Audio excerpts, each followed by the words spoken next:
Hello mga idol, good morning, kumusta? At sana'y masaya ka lang. Samahan niyo ako ngayong araw na to, magpapakain ako sa mga naka-pre-rinse kong mga kakirels. Ito, tatawagin ko sila. Andun sila sa likod ng bahay.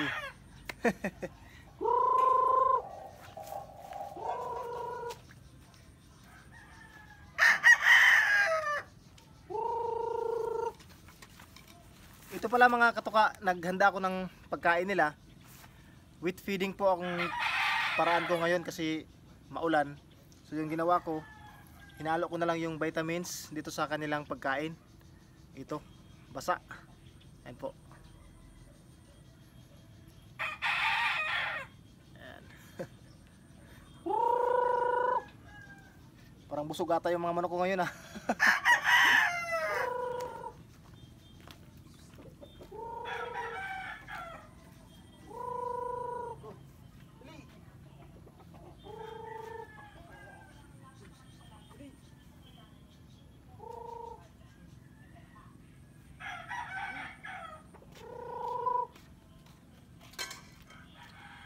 Sila. Teka lang, punta ko lang doon sa likod. Doon sila nakatambay. Parang nag-call sila, nag-meeting ba? Diyan na kayo.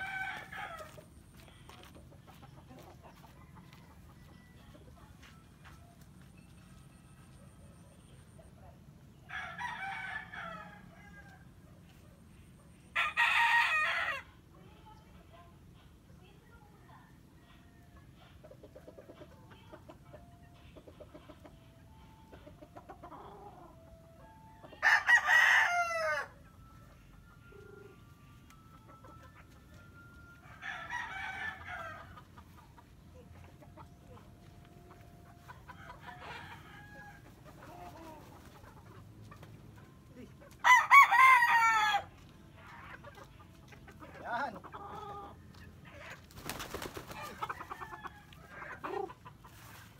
Ayun, dito na sila mga katuka oh. Yan, kumakain sila ngayon oh. Ito pala yung stag ko na nakalagay dati doon sa 3x3. Ayan po siya.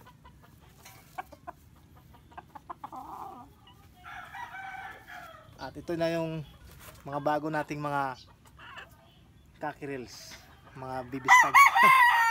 Ayan oh. Nakain na sila ngayon. Lulusog nila mga idol oh. Yan po.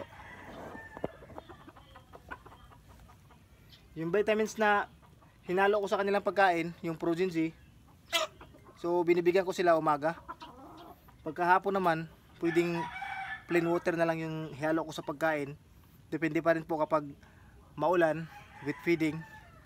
Kapag maaraw naman, dry feeding.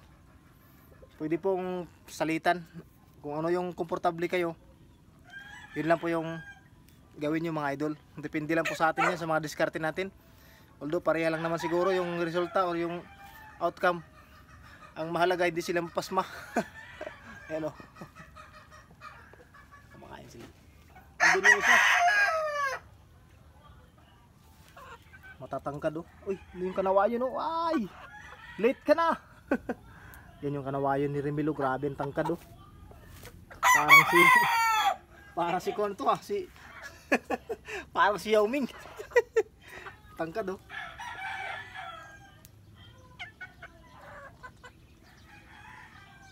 Kain. Busog to mga idol kasi naka-pre-range sila eh. Pag mayroong mga sobrang pagkain, kinakain nila.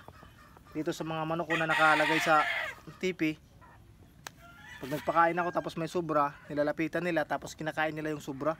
Kaya ito yung kuha nila, hindi sila masyadong gutom. At on time naman tayo magbigay ng pagkain. Hindi tayo napapalya sa pagbibigay ng pagkain sa kanila, kaya hindi talaga sila gutom. Yung iba nakakakain din yan ng mga kuha, yung mga ito mga grass. Yung mga Carabao grass, kinakain nila. Yung iba tipaklong, mga parasite, mga insekto ba? Parasite, sorry sa term na parasite. Insekto pala. Ito yung isa oh. Shout out pala sa idol kong boards na Tugbungon. Idol boards. Ito na yung alam mo na. Ayan o. Ang ganda o. Ang ganda ng kanawayon. Ang tangkad ng kanawayon mga katuka o. Ikain. Grabe yung sukat nitong kanawayon. High station talaga.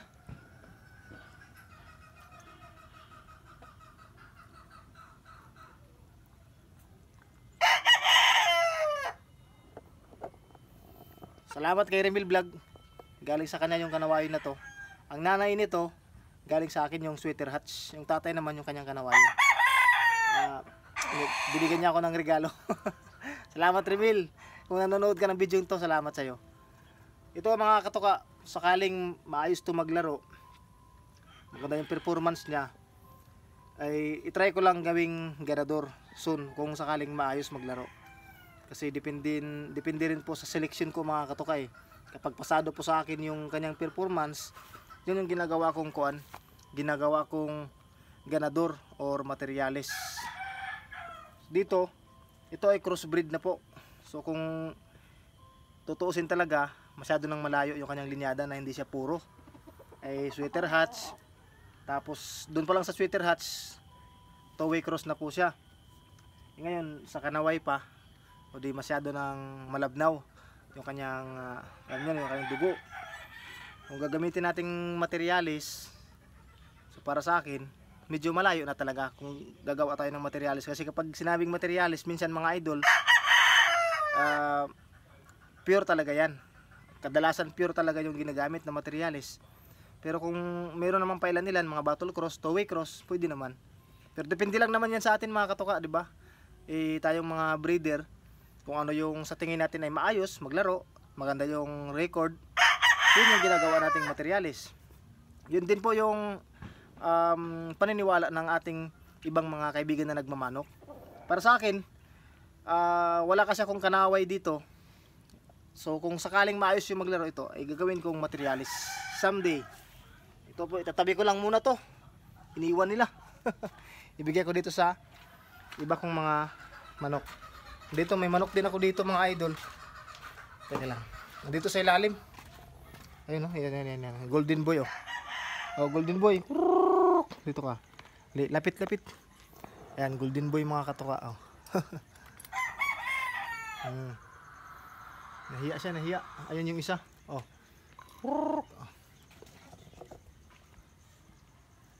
Ayun, malapit pa yung isa oh. Ayun yung golden boy galing kay Kinyo Backyard oh. Inalisan ko na lang buntot yung isa para pantay-pantay yung pagtubo, sabay-sabay. Yung isa naman, siguro hindi na lang kasi sabay naman yung tubo nila. Itong isa kasi na walang buntot, buhol-buhol kasi yung pagtubo ng kanyang buntot sa kuwan. Kaya ginawa ko, ikon ko na lang, sinabay-sabay ko na lang bunutin para pagtubo nila sabay-sabay din. Yan po, golden boy yan po mga katuka. Napakagagandang mga pulik. Bala ko po dito pare sa kuan sa Boston Roundhead over 5K sweater ni kuan Airwax. Ito kumakain sila ngayon mga katuka. Pre-range ko na sila para makapagkuha naman sila, makapag-gala dito sa maliit na backyard. At kuha na din mga katuka, maulan na. Kung nandun lang sa 3x3 sa labas, palagi silang mababasa. At saka malamig. Pagka naka-pre-range sila, sila na yung didiskarte kung saan sila sumilong, kung saan sila magtago ba. So yun lang mga katuka ngayong umagang to. 9 minutes. Maraming salamat sa inyong pagtapos ng video ito. Salamat po sa walang sawang suportan yung mga idol. At pasensya na kayo, paminsan-minsan lang po ako makakapag-upload kasi alam nyo na, busy tayo. Tapos minsan nag-iisip din tayo ng content, yung bang hindi nakakasawa, kasi alam ko nakakasawa na yung content ko mga katuka dito dahil andito lang ako sa manukan, sa bahay, paulit-ulit na lang. Yung binabahagi ko sa inyo is yung mga daily routine ko na lang po araw-araw. At least meron po kayong guide or idea sa pag-alaga ng mga manok ninyo dyan sa inyong mga manukan. As a backyard breeder lang po tayo mga katuka, hindi po tayo big time or mga pangmalakihan. Kumbaga kuan lang, yun oh, yung kulungan oh. And konti lang talaga, dalawa lang yung nagkasya. Tsaka konti lang yung manok natin dito.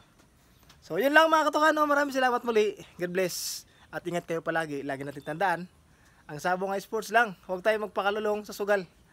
Pangkuan lang, panglibangan ba. Shoutout muna sa lahat na nagpapa-shoutout. Babawi ako next time. God bless. Please subscribe po sa mga hindi pa nakasubscribe. Thank you.